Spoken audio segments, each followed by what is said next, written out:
Hello, I'm Patrick Hayes. This is my guest, Natalie. Labor, Omnia, Vincit. For Oklahoma, the Sooner State has a new meaning today. Once named after those rushing to claim state claims on stolen land, Oklahoma has now earned its place as the land of the most incarcerated. With the United States coming in first for highest number of incarcerated people, Oklahoma regularly shares the title of state with the highest incarceration rate alongside Louisiana and Mississippi. The figure of 1,079 people incarcerated per 100,000 is nearly three times that of other NATO members, authoritarian states, and countries with drastically higher crime rates. And that's from Politico. This problem is the prison pipeline, and how those on either side of the yard are forever affected by the status quo put in place by archaic laws and a capitalist justice system. And that's the Cradle to Prison Pipeline study. Why does this matter to you? Considering that maybe you have been fortunate enough to have led a law abiding life with little need to misbehave, you are paying for those who do. Oklahoma inmates can cost taxpayers dearly, where this money could be better spent in education and infrastructure. With the annual cost per inmate in Oklahoma at $16,497, the 28,000 people incarcerated in our state requires a staggering amount of $461 million at minimum to maintain annually. That's for the Oklahomans for Criminal Justice Reform. Further still, 20% of Oklahoma's prison populations are within the walls of private prisons. A corporation based in Tennessee, Core Civic, was awarded a $12 million annual contract by the Oklahoma Department of Corrections to operate two facilities in the state. And that's from Oklahoma Watch. So when we look at the demographic of those in Oklahoma prisons, a fractured view of the state's population is evident. White inmates make up the majority of people in jails and prisons, 51% and 53% respectively. This proportion is reflected by the 71% of the population in Oklahoma that are white. The scale begins to skew when we see that black inmates represent 23 and 25% of the jail and prison population, contrasting the 8% of black individuals in the state population. Native Americans, Latinx, and Asian Pacific Islander make up 9%, 7%, and less than 1% of prison populations, respectively. You need no graph to understand that black inmates make up a dramatic portion of the prison population, in contrast to population density. Black women and men are arrested at a rate 3.7 times greater than white Oklahomans. That's for the Vera Institute of Justice.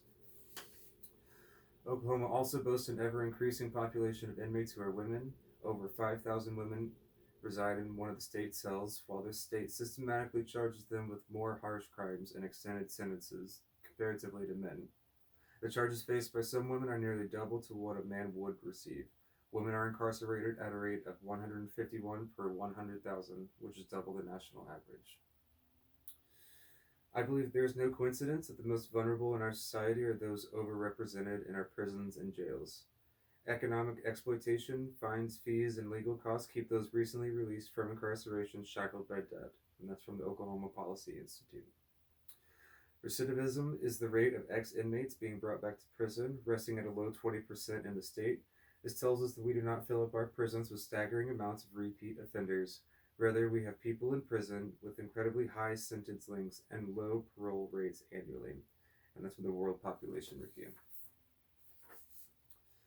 This leads one to ask something about the urban environment being more prolific for crime than rural. Oklahoma's 59 rural counties have the highest admission rate to prison, meaning that the likelihood of lengthy prison sentences are seen in these places outside of major metropolitan areas. And that's the Vera Institute of Justice. Strange because Oklahoma has a disproportionately low crime rate for the amount of people incarcerated. State trends since 2018 have moved downwards. Violent crime levels shrank 2.5% and nonviolent crimes down 3.9% annually. And that's from the Oklahoma State Bureau of Investigation. So I want to recap. So point one, Oklahoma has an incarceration problem. This is a justice problem, a human problem, which our state lawmakers should change sentence requirements and out-of-date laws for low-level nonviolent crimes.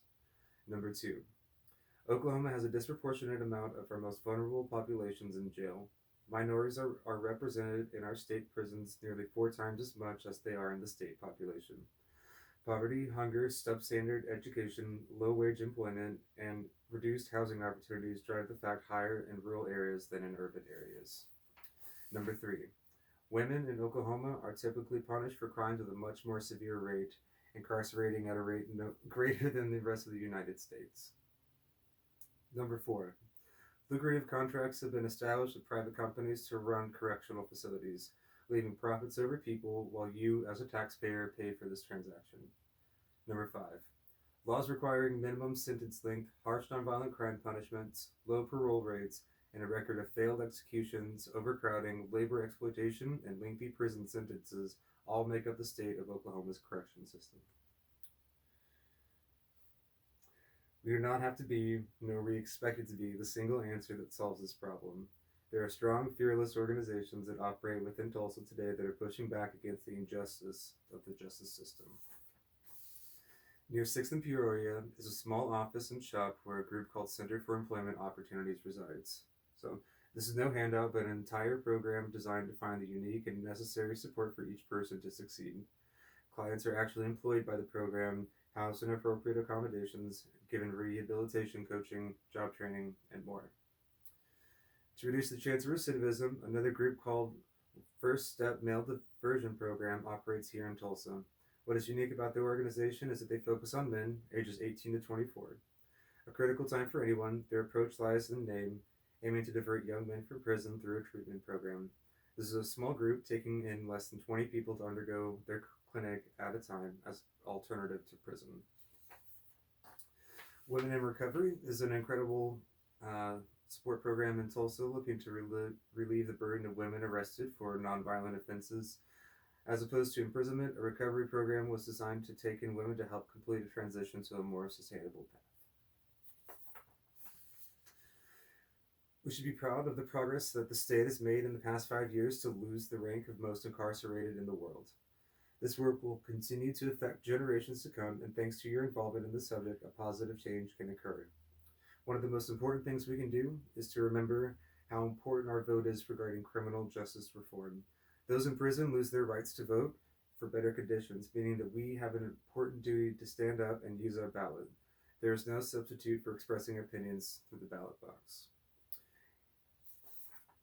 And if you need proof, Julius Jones was sentenced to death for a crime with a murky verdict. After the state's execution program resumed, a national petition was heard to have the November 18th, 2021 execution stopped for the possibility of executing an innocent man. Governor Kevin Stitt listened to our voices and helped bring Julius Jones one step closer to justice. Our power matters, and when we can share light for those without, our world is a better place for the labor provided.